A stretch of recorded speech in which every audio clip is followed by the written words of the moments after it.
Baik, selamat sore semuanya. Jadi untuk perkuliahan hari ini lagi-lagi kita selain daring kita bertemunya di video materi gitu ya. Jadi ada beberapa kesibukan yang tidak bisa ditinggalkan gitu ya. Jadi agar semuanya tetap berjalan, jadi saya jelaskan materi kuliahnya melalui video materi. Semoga apa yang saya sudah siapkan ini juga didengarkan gitu ya, agar nggak sia-sia juga saya membuat video materi ini.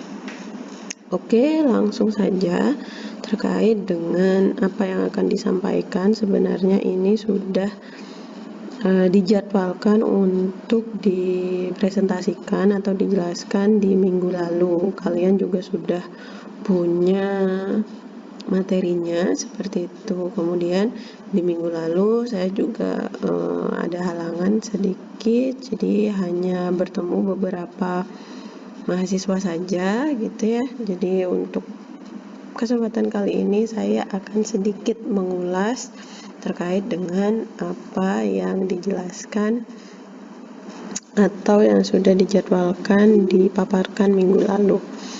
Jadi sebenarnya kita itu sudah belajar tentang yang dua hal ini. Ada yang pemadatan tanah dalam, ada yang dinamakan pemadatan atau pemampatan awal gitu ya, yang kaitannya sama preloading, precompression, kemudian pemampatan tanah secara elektroosmosis dan lain sebagainya. Kemudian yang selanjutnya kita akan membahas terkait dengan injeksi dan grouting, kemudian stabilitas tanah oleh bantuan bahan luar dan bahan-bahan kimia gitu ya. Kemudian ada yang dinamakan nanti metode perbaikan tanah secara termal. Jadi sebenarnya yang akan kita bahas ini melingkupi 3 metode perbaikan tanah. Nah, di sini ada 3 metode perbaikan tanah, ada injeksi grouting, pencampuran dengan bahan luar, dan termal. Nah, di sini juga sudah ada beberapa penjelasan terkait dengan apa yang dimaksud dengan perbaikan tanah dengan cara injeksi dan grouting atau bahan penguat dalam. Intinya adalah cara ini usahanya untuk memperkuat tanah, mengurangi settlement atau kompresibilitas tanah, mengurangi pergerakan tanah atau yang biasa dikenal dengan ground movement. Kemudian prinsipnya adalah caranya dilaksanakan dengan cara menginjeksikan bahan penguat, namanya juga injeksi. Dia pasti ada prinsip bahwa perbaikan tanah ini dengan cara menginjeksi bahan penguat. Kemudian sebenarnya bahan penguat tersebut kemudian bereaksi dan mengeras agar membentuk ikatan yang kokoh dan lebih kaku. Umumnya bahan grouting ini adalah semen. Biasanya yang kita lihat di lapangan itu biasanya semen. Kemudian sering digunakan juga bahan lempung atau campuran antara semen dan tanah. Ada juga biasanya diinjeksikan, di grouting itu kapur, kemudian bahan kimia seperti silike. Silicates ini adalah mineral yang ada pada lempung.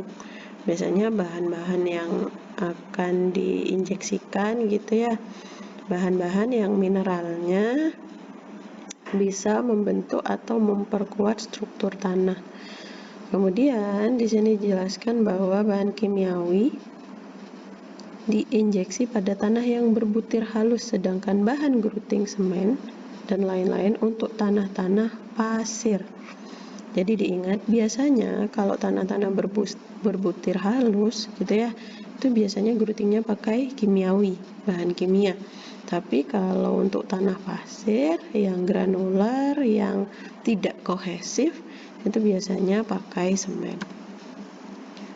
Nah, pada umumnya dibagi menjadi 3. Yang pertama adalah permeation grouting, yang kedua adalah displacement grouting, yang ketiga adalah encapsulation grouting.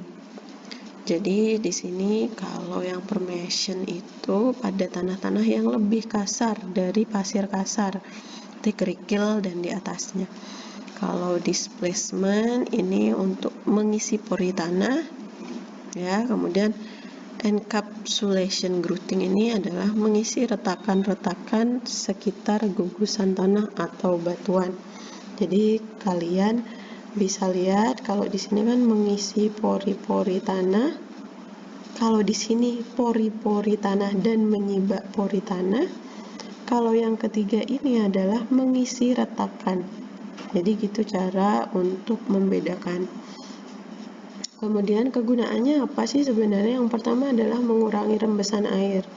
Mengisi pori-pori tentu meningkatkan kekuatan, mencegah pergerakan gitu ya, yang sudah dijelaskan di awal. Kemudian yang keempat adalah menstabilisir tanah dan batuan agar stabil. Ini efek-efeknya dari yang nomor 3.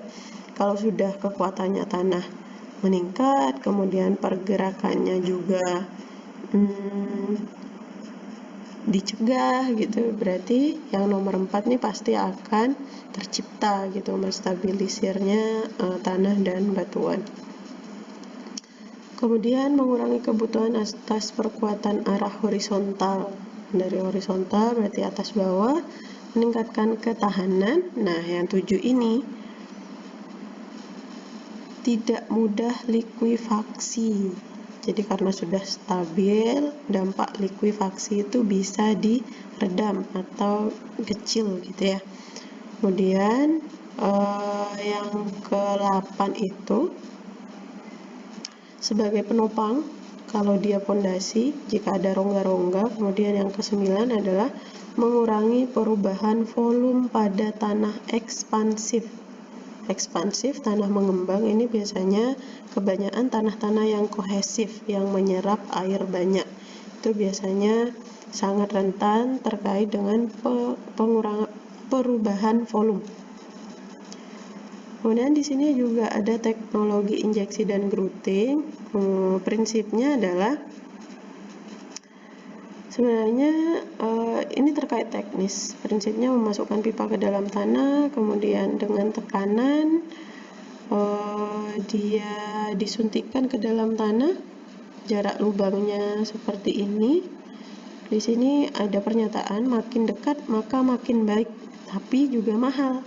Sebaliknya, kalau makin jauh makin tidak baik, tapi semakin murah. Jadi seperti ini. Growthingnya jadi ditancapkan dulu, kemudian baru dia diinjeksikan. Cara yang baru untuk growthing diantaranya ini sistem electrochemical injection. Electrochemical berarti terkait dengan bahan kimia, elektroosmosis dan growthing dengan bahan kimia. Kemudian dijelaskan kalau sudah ada elektronya, ada kaitannya dengan anoda dan katoda. Jet growthing, jet growthing ini memakai tekanan. Nah, di sini dijelaskan bahwa jet growthing itu dikenal di Jepang pertama kali. Mengalirkan air bertekanan sangat tinggi ke dalam tanah untuk mencairkan atau menggemburkan, kemudian baru nanti setelah itu di growthing semen. Itu ya. Di sini sudah dijelaskan juga memiliki lebih kurang 30 kali kekuatan semula percobaannya. Perbaikan tanah, cara pencampuran dengan bahan luar. Jadi tadi yang pertama injeksi growthing, kemudian ini perbaikan tanah, cara pencampuran dengan bahan luar.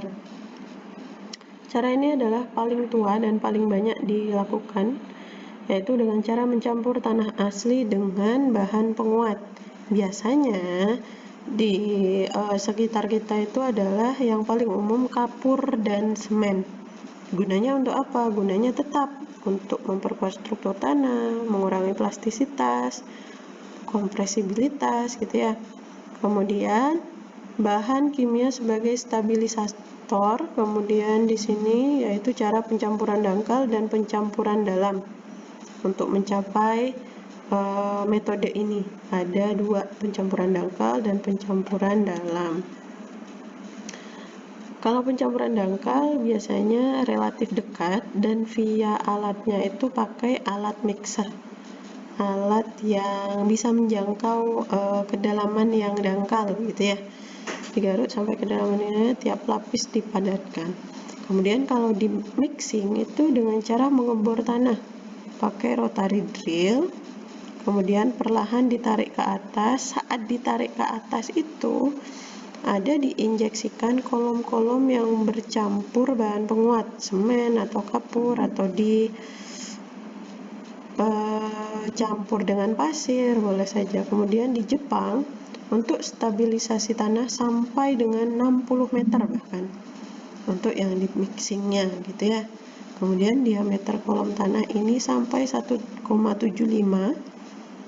yang besar di Jepang, kemudian yang terkecil itu di Australia 0,5 meter. Yang selanjutnya tadi berarti ini yang ketiga, yaitu stabilisasi tanah secara termal. Kalau yang kita tahu termal itu berkaitan dengan suhu, jadi jangan sampai nanti deskripsinya termal itu hanya untuk suhu yang panas saja, tapi termal itu adalah stabilisasi yang meliputi pemanasan dan pendinginan. Jadi ada 2. Dan biasanya hal-hal ini itu diterapkan di kutub. Kalau yang pemanasan sampai di atas 100 derajat itu gunanya untuk mengeringkan tanah sehingga tanah mengering dan zat-zat air di sana langsung habis gitu ya.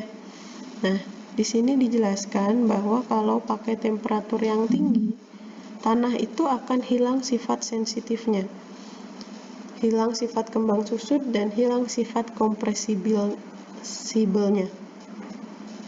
Jadi yang dikejar itu adalah bagaimana tanah yang memiliki daya serap tinggi itu hilang sifatnya kalau dipanaskan. Nah, tentu seolah-olah tanah itu akan membatu jadi batu, tidak lagi bersifat sebagai tanah lempung. Tapi konsekuensinya adalah untuk pemanasan ini biayanya sangat besar, konsumsi energinya sangat besar.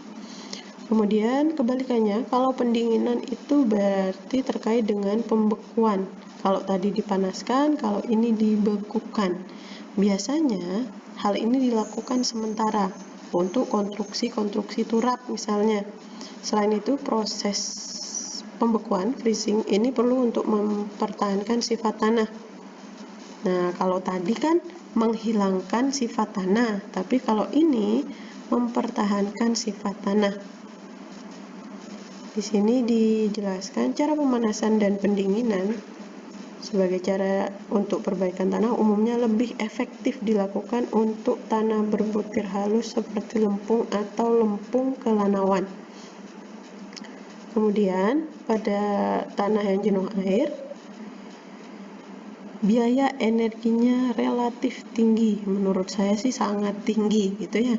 Jadi perlu energi sekian megawatt mungkin untuk mendidihkan tanah atau membekukan tanah seperti itu. Dan dijelaskan di sini di Indonesia diperkirakan cara ini tidak akan pernah digunakan.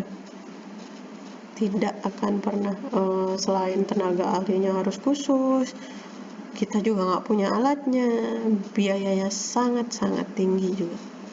Oke. Baik, itu tadi penyampaian materi terkait apa yang harus disampaikan juga di minggu lalu gitu ya.